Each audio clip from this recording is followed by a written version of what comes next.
Hi, it's Jennifer. Welcome back to my channel. Today we're going to talk about shoe tying. I love teaching shoe tying and I have taught hundreds of kids to tie their shoes. They have so much pride and feeling of accomplishment that it just feels good. So this is typically a 5-year-old skill. Kids learn this in kindergarten.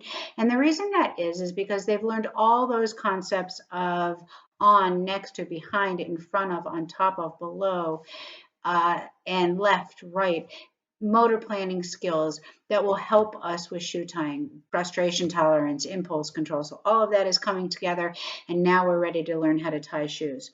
So I put a bead on here, and I typically put it on the side that I think that their dominance is. This is also the time that dominance comes in. So I have it on the right side because I'm right-handed, but figure that out for your own child.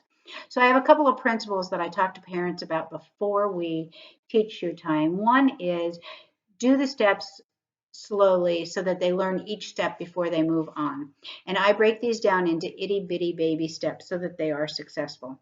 The other thing is that I recommend that teachers or parents, teachers, do this during a time that is not stressful. So it's not when you're running out the door to get to school or to get to the grocery store or for an appointment that you have.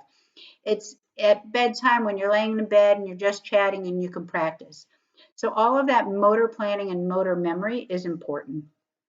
After we learn how to tie our shoes, I also recommend that we try and do it blindfolded or use shoes that have shorter laces because it's a little more challenging. It takes a little more dexterity and a little more fine motor control.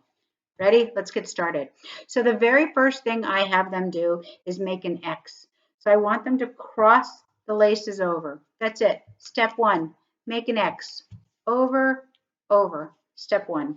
Got it. Step two is I have them hold the laces where the X meets, and we're going to go under. So whatever lace is on top goes under.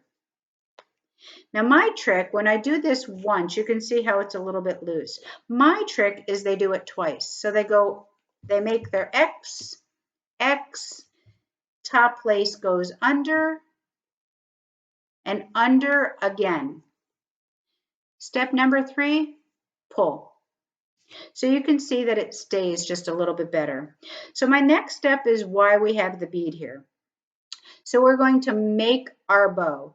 And I want to encourage them to make the bow as close to that bead as possible. So they have a visual cue and a tactile cue. I don't want the bow out here, which is typically what my kids start to do. So I want that bow as close to the bead as possible. And I want to make sure that there's a nice long tail. So we make the bow and we pinch. The very next step is we go around and drop it. Okay, we talk a lot about, at this stage, I talk a lot about where the thumb is and that I need to keep on pinching because the thumb is the hole that's going to make the next bow. So I have them push it through, keep on holding, keep on pinching, and then with my free hand, I pinch the bow that's up, pinch. Now I can let go and pinch the other bow. Pinch and pull. That is my shoe tying technique. I hope it helps. The last but not least is I work a lot on identifying how to make the bows smaller and bigger without having them come apart. So again, when we make our bows tight, we pinch them. I can teach a double knot, but to be quite honest, I like that the shoe comes untied because it's more practice. They can practice tying your shoe, grandma's shoe, brother's shoe, sister's shoe, friend's shoe. The next stage is when they have the shoe on their foot. So I typically have them sit in a small chair so they can bend over and look down on it, or to lift it up slightly onto another chair so that it's facing them. But the part about practicing with your eyes closed is that kinesthetic awareness, that motor planning piece, that I can do it without looking because I've done it so many times. So I want you just to practice with your kids. Know that practice makes perfect. The other thing that you want to keep in mind is now that they can tie their shoes, they need practice. So we need to buy them a pair of shoes that have laces so that they can practice on a very regular basis. It's kind of like riding a bike. The more we practice, the better we get.